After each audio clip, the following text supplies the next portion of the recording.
Hello friends, எல்லோரும் எப்படி இருக்கீங்க? நல்லா இருக்கீங்களா? இன்றைக்கி என்ன வீடியோ பார்க்க போகிறோன்னா, ஆடி மாதத்தோட முதல் செவ்வாய்க்கிழமை அந்த வீடியோ தான், அந்த பூஜை வீடியோ தான் பார்க்க போகிறீங்க. இப்போ இங்கே பை இருக்குது பார்த்தீங்களா? இந்த பை வந்து நேற்றுக்கு நாங்கள் திருப்பதிக்கு போயிட்டு வந்தோம். அப்போ வந்து லட்டு வாங்கிட்டு வந்தோம். அந்த பை தான் அது. இன்றைக்கி வந்து ஆடி மாதத்தோட முதல் செவ்வாய்க்கிழமையே நம்ம வந்து திருப்பதி தேவஸ்தானத்துலேருந்து வாங்கின திருப்பதி லட்டு பிரசாதத்தோடு இன்றைக்கி பூஜையை வந்து நம்ம முடிப்போம்.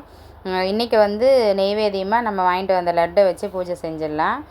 ஃபஸ்ட்டு செவ்வாய்க்கிழமைன்னும் போது ரொம்ப ரொம்ப விசேஷமான நாளும் கூட. அதாவது ஆடி மாதத்தில் வர, ஏற்கனவே போன வீடியோவில் சொல்லியிருந்தேன், ஆடி செவ்வாய்க்கிழமை, ஆடி வெள்ளிக்கிழமை, ஆடி மாதத்தோட ஞாயிற்றுக்கிழமை, அந்த மாதிரி அந்த வாரத்தில் வர 3 நாட்களுமே வந்து ரொம்ப விசேஷமானது. அந்த நாளை பயன்படுத்தி நம்ம என்ன கடவுளுக்கு பூஜை பண்ண முடியுமோ அந்த பூஜையை செய்யலாம். அப்படி இருக்கும்போது அந்த நாளுக்குரிய கடவுள் வந்து நமக்கு பலனை வந்து நிறைய தருவார் அப்படின்றது நம்பிக்கை.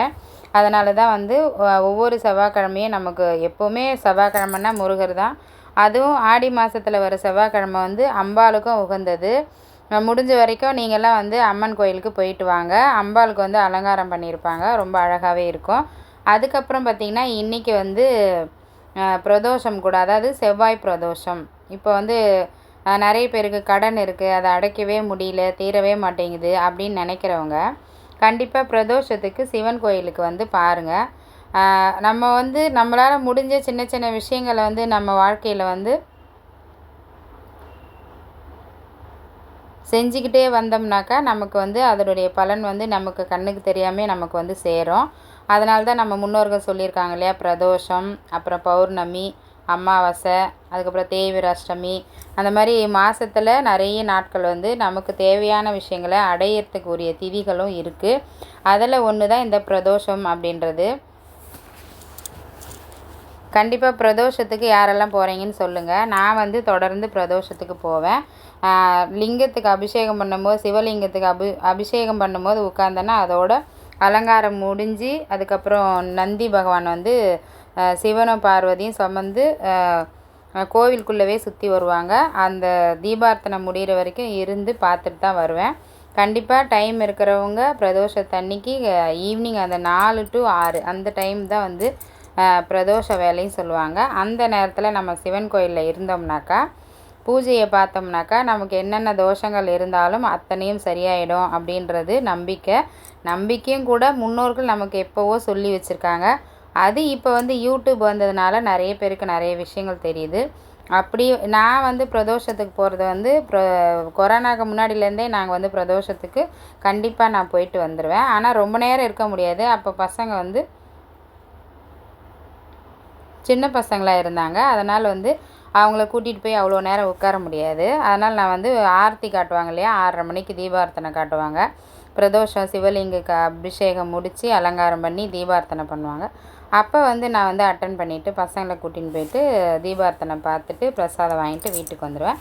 இப்போ பசங்களாம் வளர்ந்த பிறகு எனக்கு வந்து கொஞ்சம் டைம் கிடைக்கிறதுனால போய் உட்காந்து பிரதோஷ பாட்டுலாம் பாடுவாங்க சிவனுக்கு. அதுவும் பாடிட்டு நாங்கள் வந்து ஒரு 7:30 மணிக்கு தான், 4:30 மணிக்கு போனேன்னா 7:30 மணிக்கு தான் வீட்டுக்கே வருவேன். அவ்வளோ நேரம் வந்து கரெக்டாக அந்த பிரதோஷ வேலையில் கோவிலில் இருந்தோம்னாக்கா கண்டிப்பாக நமக்கு என்னென்ன விஷயங்கள் நடக்காமல் இருக்கோ அத்தனையும் ஏதாவது ஒரு விஷயம் வந்து நமக்கு வந்து கடவுள் வந்து சரி பண்ணி கொடுப்பாருன்ற நம்பிக்கையில் நம்ம கண்டிப்பாக இந்த மாதிரி விசேஷ நாட்களில் வந்து நம்ம கோவிலுக்கு போகிறது ரொம்ப ரொம்ப சிறப்பானது. அதுக்கப்புறம் இந்த ஆடி மாதம் சிறப்பு வந்து நான் ஒரு பதிவு கொடுத்துருக்கேன். முடிஞ்சால் டைம் இருந்தால் பாருங்கள். ஆடி மாதத்தோட சிறப்பு போன வாரம் வெற்றிகரமாக நம்ம மாவிளக்கு போட்டோம் வெள்ளிக்கிழமை பூஜையில். அதுவுமே நல்லா போயிட்டுருக்கு வியூஸு. கண்டிப்பாக மக்கள்லாம் பார்க்குறாங்க. பார்த்தீங்கன்னா கமெண்ட் பண்ணுங்கள். யாரும் கமெண்ட் தான் பண்ண மாட்டேறீங்க. நான் பாட்டு அதே தான் சொல்லிகிட்ருக்கேன். என்ன செய்கிறது, எது நமக்கு பிடிக்குதோ அதை வந்து முயற்சி செஞ்சுக்கிட்டே இருந்தோம்னாக்கா ஒரு நாளைக்கு விஸ்வரூப வெற்றி வரும் இல்லையா, அதுதான் முக்கியமாக நான் நினச்சிட்ருக்கேன். அதுக்கப்புறம் லட்டு பிரசாதம் தான் வாங்கிட்டு வந்தோம். நாங்கள் திருப்பதிக்கு போயிட்டு வந்தோம். ரொம்ப நல்லாவே இருந்தது தரிசனம். 2வது பயங்கர கூட்டம். நாம் நினைக்கிறோம் நம்ம ஆடி மாதத்தில் எல்லோரும் அம்மன் கோவிலில் தான் இருப்பாங்க, திருப்பதிக்கெலாம் வரமாட்டாங்க அப்படின்னு நினச்சி தான் நாங்கள் புக் பண்ணி போனோம். ஆனால் அப்படி கிடையாதுங்க. மக்கள் வந்து கண்டிப்பாக எல்லா நாட்களையுமே திருப்பதிக்கு வந்து பார்த்துட்டு தான் இருக்கிறாங்கன்றது நேற்றுக்கு பார்க்கும்போது எங்களுக்கு தெரிஞ்சுது. அதுக்கப்புறம் எப்பவும் போல் நம்ம பூஜையில் இந்த தாமரைப்பூ பிரிக்கிறதே ஒரு அழகாக இருக்கும். நான் பிரித்தேன்னா சீக்கிரம் பிரிச்சிடுவேன். இவர் மெதுவாக தான் ஒன்று ஒன்றா பிரித்து எடுப்பார். ஒவ்வொரு இதழுக்கும் ஒரு 1000 இதழ் கொண்ட தாமரை கூட இருக்குதுன்னு சொல்கிறாங்க. ஒரு தடவை வந்து அந்த மேலே ஒரு தட்டு தட்டினோம்னாக்கா பூ வந்து நல்லா விரியும்னு சொல்லுவாங்க. அதுதான் வந்து அந்த மாதிரி நான் செஞ்சேன். அப்போ தான் அந்த விரிக்கிறதுக்கு வந்து நல்லா அழகாக வரும்.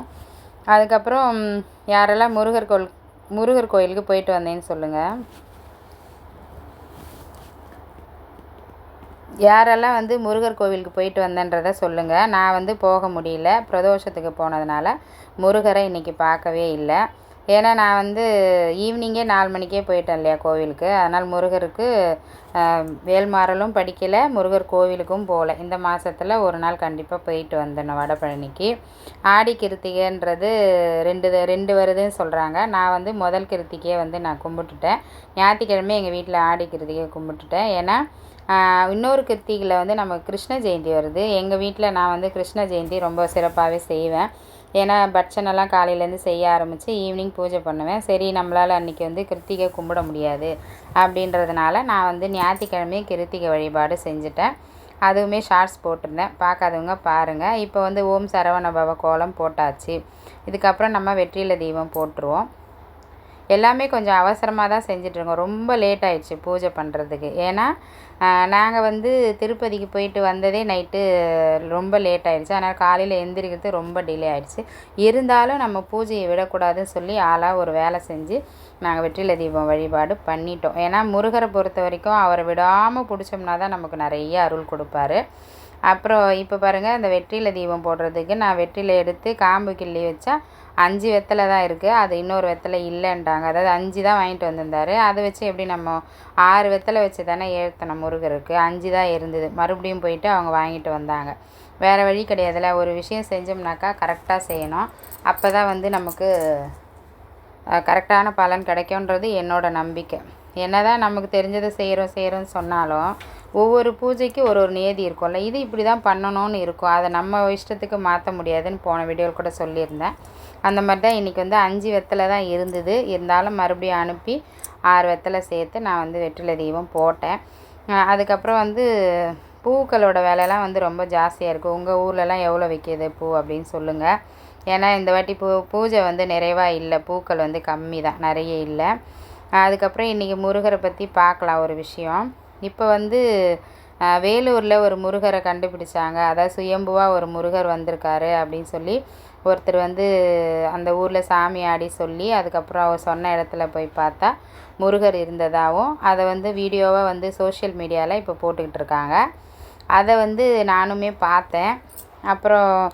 அதுக்கப்புறம் பார்த்திங்கன்னா அந்த முருகரை வந்து இந்த ஏதோ ஷோல்டர் வரைக்கும் தான் தெரிகிறாரு, ஃபுல்லாக எடுக்க முடியல அப்படின்னு சொல்லிட்டு அது வரைக்குமே அலங்காரம் பண்ணி நிறைய வீடியோஸ்லாம் மக்களெல்லாம் சோஷியல் மீடியாவில் போட்டு அங்கே கிராமம்னாவே ஒரு விஷயம் புதுசாக நடந்ததுன்னா அந்த இடத்துல மக்கள் வந்து நிறைய கூடிடுவாங்க. அது நல்ல விஷயத்துக்கும் சரி, கெட்ட விஷயத்துக்கும் சரி. ஏன்னா நான் கிராமத்தில் பிறந்து வளர்ந்ததால் சொல்கிறேன். ஒரு சின்ன விஷயம் ஏதாவது புதுசாக தோன்றுச்சுன்னா அதை வந்து பெரிய அதிசயமாக பார்ப்பாங்க. அவங்களுக்கு வந்து அதை பிரித்து பார்க்க தெரியாது. ஏன்னா அவ்வளோ தூரம் வந்து யோசிக்க மாட்டாங்க. நல்லதை நல்ல விதமாகவே ஏற்றுக்கிற மக்கள் தான் இருப்பாங்க. அதனால் அவர் சாமியாடி சொன்ன பிறகு போய் பார்க்குற இடத்துல இருந்ததாகவும் அதை வந்து வீடியோவாக வந்து போட்டுட்டு இருந்தாங்க. நானுமே பார்த்தேன். மக்கள் எவ்வளோ பேர் போய் பார்க்குறாங்க, முருகர் வந்திருக்காருன்னு.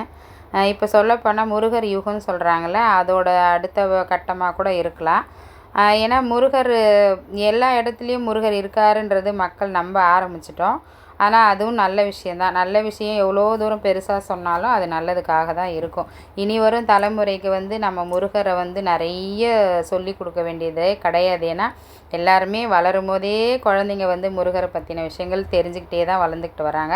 ஏன்னா இப்போ எல்லோரும் குடும்பமாக நம்ம முருகரை பார்க்க போகிறோம் இல்லையா. அப்போ நம்ம குழந்தைங்களுமே அந்த விஷயங்கள் வந்து தானாகவே தெரிஞ்சுப்பாங்க. பெற்றவங்க எதை நோக்கி போகிறாங்களோ அந்த விஷயத்தை தான் பசங்களும் கற்றுப்பாங்கன்றது அதுதான் உண்மை. அப்போது நம்ம போய் ஒரு பக்தி பண்ண நம்ம குழந்தைங்களும் அந்த வழியே வந்துடுவாங்க. அது நல்ல விஷயந்தான்.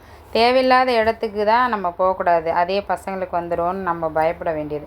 இப்போ முருகரை பற்றி சொல்கிறேன் பாருங்கள். எனக்கு வந்து நம்ம வீடியோ பார்த்த உடனே எனக்கு அப்படியே ரொம்ப ஒரு மாதிரி சந்தோஷமாக ஆயிடுச்சு. எப்படி ஒரு புது விஷயன்றதை விட கடவுளே ஒருத்தர் கண்டெடுத்துக்கிறாங்க அப்படின்னு சொல்லும்போது எவ்வளோ சந்தோஷமாக இருக்கும். அப்போது பெரிய பெரிய கோவிலெல்லாம் கட்டியிருக்காங்க பார்த்தீங்களா, அதுக்குள்ளே இருக்கிற இப்போ சிறுவாபுரி முருகராகட்டும், இப்போது வல்லக்கோட்டை முருகராகட்டும், அப்போல்லாம் வந்து அப்போ அந்த கோயில் கட்டும்போது மக்களோட மனநிலை எப்படி இருந்திருக்கும். அப்போ வந்து மக்கள் தொகை கம்மி தான், மக்கள் கம்மியாக தான் அந்த ஊர்களில் இருந்திருப்பாங்க.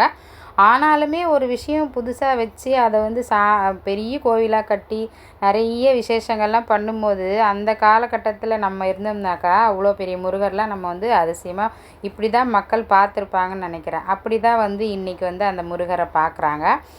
இப்போது மறுபடியும் நான் இந்த வீடியோ பேசுகிறது வந்து செவ்வாய்க்கிழமை அன்றைக்கே தான் பேசிகிட்ருக்கேன். நைட்டு ஒரு 8 மணி போல் பேசுகிறேன்னு வச்சுக்கோங்களேன். அப்போ பார்த்திங்கன்னா நியூஸில் என்ன சொல்கிறாங்க, அந்த சிலை வந்து யாராவது அதாவது அந்த முருகரை வந்து யாராவது வச்சுட்டு இல்லை நான் தான் சொன்னேன் அப்படின்னு ஏதாவது கதை வருதா, இல்லை உண்மையிலே அது பழங்காலத்து சிலை தானா அப்படின்றத ஆராய்ச்சிக்கு உட்படணும் அப்படின்னு சொல்லி கவர்மெண்ட் வந்து எடுத்திருக்கு. அந்த விஷயத்தை கையில் எடுத்து பார்க்க போகிறாங்க அப்படின்னு. அதுக்கப்புறம் பார்த்தா அந்த சிலையை வந்து முழுசாக மண்ணிலேருந்து தோண்டி எடுத்தாங்க. சின்ன சிலை தான். அப்போ பார்த்திங்கன்னா என்ன சொல்கிறாங்க, இது பழைய காலத்து சிலையா இல்லை புதுசாக யாராவது வச்சுட்டு இந்த மாதிரி செஞ்சுட்டாங்க, இந்த மாதிரி சொல்கிறாங்களோ அப்படின்றத உறுதி செய்யணும்னு சொல்லி கவர்மெண்ட் கையில் எடுத்திருக்கு இந்த விஷயம் அப்படின்னு சொல்லிட்டு நானுமே ஒரு நியூஸ் சேனலில் பார்த்தேன். உண்மையிலே அது பார்த்தாங்கன்னா அது என்ன எப்படின்னு கண்டுபிடிச்சி கண்டிப்பாக மக்களுக்கு சொல்லுவாங்க. நல்ல விஷயம், நல்ல அதாவது நிறைய பேருக்கு தெரிஞ்சதுன்னா சந்தோஷம்தான் நான் சொல்லுவேன். முருகருன்னும் போது அதீத பக்தி தான் இன்றைக்கி நிறைய பேருக்கு இருக்குது. ஏன்னா கேட்டதை கொடுக்குற தெய்வம் முருகராக மாறிட்டார் இப்போது. ஆனால் நான் என்ன சொல்லுவேன்னா, நானும் முருகர் தான் எல்லாமே நினச்சிட்ருப்பேன். கண்டிப்பாக அவர் சோதனை பண்ணாமல் தரமாட்டார். ஏதோ ஒரு விஷயத்துக்காக இந்த முருகர் வெளியில் வந்திருக்காரு. பார்க்கலாம் எவ்வளோ தூரம் அந்த விஷயம் வந்து உறுதி செய்யப்படுதுன்னு பார்த்துட்டு நம்ம முடிவு பண்ணிக்கலாம். அதுக்கப்புறம் இப்போ பூஜைக்கு ரெடி ஆயிடுச்சு. இப்போ வந்து லட்டு பிரசாதம் வந்து வச்சிடலாம். இந்த மாதிரி திருப்பதிக்கு போயிட்டு வந்து இந்த லட்டை வச்சு பூஜை பண்ணுறது ரொம்ப விசேஷந்தாங்க. ஒரு லட்டு அப்படியே முழுசாக வச்சாச்சு. தட்டு தான் கொஞ்சம் ரொம்ப பெரிய தட்டு, தாம்பாள தட்டு ஆகிடுச்சு. சின்ன தட்டு வந்து இல்லை, சரி அதிலே வச்சிடலாம் அப்படின்னு சொல்லிட்டு வச்சாச்சு. இப்போ நம்ம விளக்கு ஏற்றிடலாம். எப்பவும் போல் அந்த 2 விளக்கு, துவரம்பருப்பு விளக்கு, வெத்தலை விளக்கு. எதுக்கு சொல்ல வரேன்னா, நம்ம வந்து முன்னாடியெல்லாம் எதை எப்படி சொன்னாலும் அப்படியே நம்பிடுவாங்க மக்கள். இப்போ வந்து இது சரியில்லை, இது கரெக்டாக அப்படின்னு கேள்வி கேட்குற இடத்துல மக்கள் இப்போ இருக்காங்க ஒரு சிலர். சரி, அது அந்த மாதிரி கண்டுபிடிச்சி நல்ல விஷயங்கள் சொன்னாங்கன்னா நமக்கு நல்லதாகவே நினச்சிக்கலாம். அப்புறம் திருப்பதி பிரசாதம் தாங்க, எல்லோரும் எடுத்துக்கோங்க, வீடியோவிலே பார்த்து எடுத்துக்கோங்க. அதுக்கப்புறம் இந்த ஆடி மாதத்தை பயன்படுத்தி கண்டிப்பாக நீங்கள் அம்பாலையும் போய் பாருங்கள், முருகரையும் போய் பாருங்கள். அதுக்கப்புறம் என்னோடய வீடியோஸ் பிடிச்சிருந்தா ஒரு லைக் போட்டு சொல்லுங்கள் எப்படி இருக்குன்னு. அப்படியே என்னோட சேனலை வந்து சப்ஸ்கிரைப் பண்ணி வச்சுக்கோங்க. அப்போ தான் அடுத்தடுத்த வீடியோ போடுறதுக்கு எனக்கு சந்தோஷமாக இருக்கும். இனி நான் வந்து கண்டிப்பாக ஒரு அம்மன் கோயிலுக்கு போகலான் இருக்கேன். டைம் கிடச்சா நான் போயிட்டு வரணும்னு முடிவு பண்ணி அப்போ உங்களுக்கு வீடியோ ஒன்று போட்டு விட்றேன், பாருங்கள். இப்போ நம்ம பூஜையை செஞ்சிடலாம். ஓகே, பாய், தேங்க்யூ. இவ்வளோ நேரம் பார்த்ததுக்கு ரொம்ப ரொம்ப நன்றிங்க. Okay, thank you.